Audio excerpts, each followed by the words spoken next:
যারা অল্পতেই ভেঙে পড়েন তারা কখনোই সফল হতে পারবেন না। কারণ সফলতা একদিনে আসে না, এক সময়ে আসে না।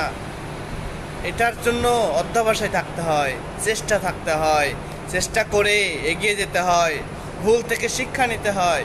শিক্ষা নিয়ে সামনে যদি এগিয়ে যায় তাহলে সফলতা আসবেই। সফলতা কখনো ধরা বলে কয়ে আসে না।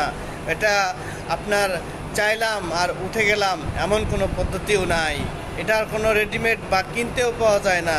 এটাকে গড়তে হয়, ধীরে ধীরে ধীরে নিজেকে ভাঙতে হয়, আবার সেটার উপর কাজ করতে হয়। সো সফলতা চাইতে হলে, সফলতা পেতে হলে আপনাকে এটার উপর কাজ করতে হবে। 1 নাম্বার, নিজের উইকনেস খুঁজে বের করুন। উইকনেস খুঁজে বের করার পরে তারপরে আপনি উইকনেসগুলো প্রায়োরিটাইজ বা লিস্ট আকারে তৈরি করুন, করে সেটার উপরে কাজ করুন। 1 নম্বর উইকনেস কী,